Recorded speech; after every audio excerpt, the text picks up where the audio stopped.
whoever just broke in. We all know what happened that night.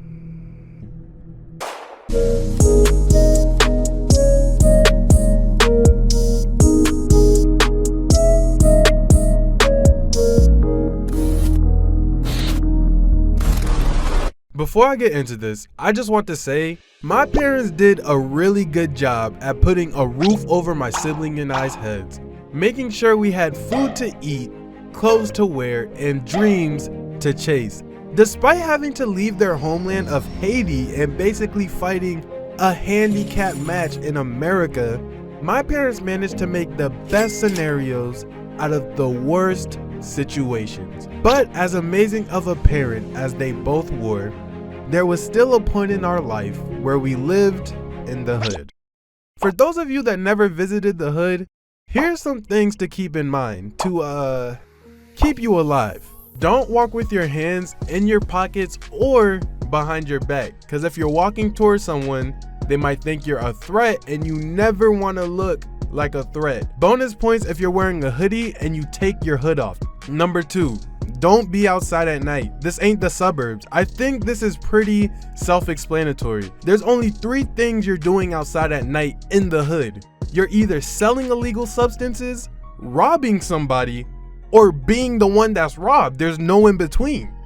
Tip number 3, don't make eye contact with anybody for too long. I don't care if you are alpha male or whatever. If you look at a group of people too long, you're gonna be an alpha male in heaven. And how are you gonna out alpha Jesus? Exactly, you can't. That's the type of neighborhood I was a part of. I lived in Stuart City, Florida. Sounds nice, right? Wrong. Let me give you guys a statistic. The typical US crime rate in 2006 was 469 crimes per 100,000 people in the US. Cool. Stuart, literally just Stuart, had 690 cases per 100,000 people. Just an extra 230 criminals in one area. So now that you have a proper understanding of where I stayed at, let me tell you why we left. One day, my family's home and we're all just enjoying ourselves, playing games with my brother. My mom is probably braiding my sister's hair on the chair. My dad was probably on the couch eating grillon or something like that. What y'all know about that Haitian grillon that comes in those like white to-go boxes? I don't remember all that well what was going on because I was like 6. So this is how I remember it.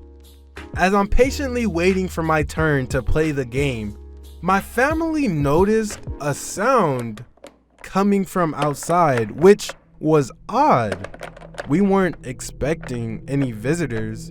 Everyone was inside the house, so we didn't know who was at the door. We look at the door, and then all of a sudden, the door burst open, and there is like 4 people storming into our house with weapons. One dude goes left, other dude goes right. One comes straight up to my family and points it at us. I'm literally looking down the barrel of a weapon in my living room. But something was weird about these robbers. These robbers, they didn't have on do-rags or golden chains. They had on vests with letters on it, and they're all dressed the same, and they all have badges, and oh shoot, these aren't thugs. It's the mother effing FBI, nigga. Okay, now I'm scared. Cause the men in black are now 4 deep in my crib trying to erase my memory. Stanley, if your family didn't do anything, then you should feel safe. Ask any black person you know. They will tell you. Having cops around us makes us feel 10 times more uncomfortable than safe. They literally round up my family in the living room. I felt like a hostage, honestly. We literally weren't allowed to move. My parents are scared out of their minds. My sister is shaking. Me though, I'm not gonna lie, it was my first time seeing heavy artillery up close. I thought it was kind of cool. The FBI people are communicating with each other across the house. I see one other guy just doing hand signs at the door in the front, like I'm pretty sure he summoned a shadow clone. They clear our house and realize that whoever they were looking for didn't live here anymore. He apologizes for their mistake and explains to my parents how they thought this house was harboring a fugitive or something like that. I don't know what they were talking about, and frankly, I don't think my parents did either. I'm just grateful that this happened during the day, because imagine the same scenario at night.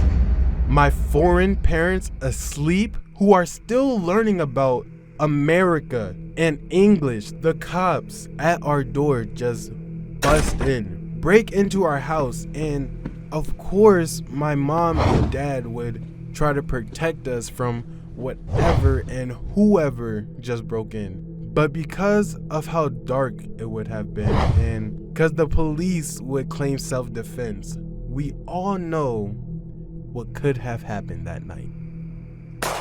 So I'm actually grateful for that moment in my life, because number one, it made my parents leave the hood for good. Number two, that story sticks with me and reminds me how lucky I am to have both of my parents. And number three, life can end at any moment. It was literally a normal day for us.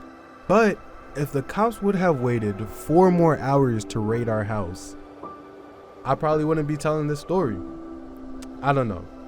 It's just something to think about.